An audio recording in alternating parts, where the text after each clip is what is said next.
কারণটা হলো যে কি যারা বাগানের মালিক লেবুগুলারে মানে আটক করে ধরে রেখেছে রমজান মাসের জন্য। রমজান এলেই বাজারে এক অদ্ভুত দৃশ্য দেখা যায়। হঠাৎ করেই লেবুর দাম বেড়ে যায়, কারণ রমজান মাসে ইফতারের সময় লেবুর চাহিদা কয়েক গুণ বেড়ে যায়, ফলে এর দাম হঠাৎ করেই বেড়ে যায়। কিন্তু কেন এমনটা হয়? লেবু একটি মৌসুমি ফল, বছরের সবসময় সমান উৎপাদন হয় না। যদিও রমজান মাস এমন সময়ে পড়ে যখন উৎপাদন তুলনামূলকভাবে কম থাকে, তখন বাজারে সরবরাহ কম থাকে, আর এই কারণেই দাম বেড়ে যায়। অনেক সময় পাইকারি ও খুচরা পর্যায়ে অতিরিক্ত মুনাফার আশায় কৃত্রিম সংকট তৈরি করা হয়। এতে অল্প সময়ের মধ্যে দাম অস্বাভাবিকভাবে বেড়ে যায়।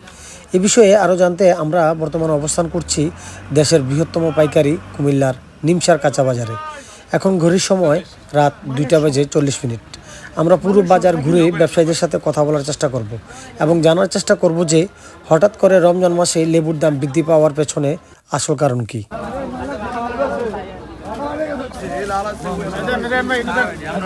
লেবুর বাগানের মালিকেরা মনে করেন না, লেবু এক বস্তা উড়াইলে, এখন তো লেবু একটু কম সিজন, শীতের দিন তো লেবু এক বস্তা উড়াইলে মনে করেন না 10 জন ব্যাপারী এটারে মূলামূলি করতেছে। ওরা 10 জনের ফোন করে জিজ্ঞাসা করতেছে যে 200 টাকা বাড়ায় দিব, তার এরা বস্তাগুলো দিয়ে দেন।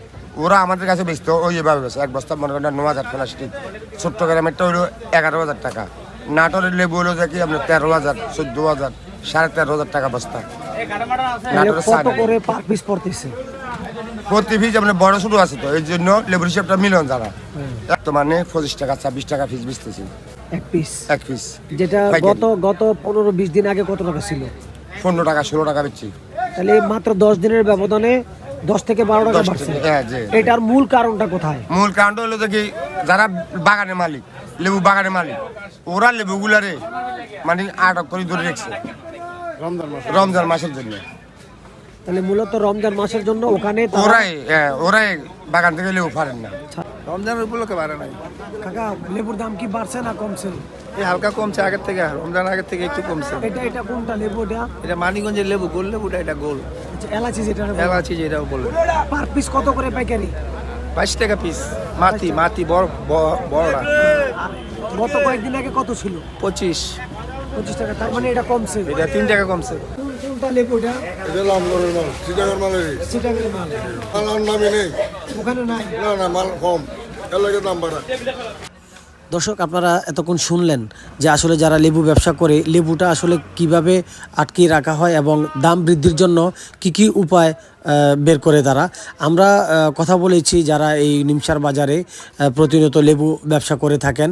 আরেকটি বিষয় হচ্ছে যে কুমিল্লায় লেবু চাষ খুব কম, লেবু চাষ নেই বললেই চলে, যার কারণে দেশের অন্য প্রান্ত থেকে কিন্তু লেবুগুলো এখানে আসে এবং এখান থেকে খুচরা বাজারে চলে যায়। তা আসলে রমজানকে ঘিরে শুধু লেবুই নয়, অন্যান্য যে নিত্য প্রয়োজনীয় পণ্যগুলো সেগুলো কিন্তু হঠাৎ করে দাম বৃদ্ধি পেলেই কিন্তু যারা খেটে খাওয়া মানুষ তারা কিন্তু আসলে এত দাম দিয়ে কিনে খেতে পারছেন।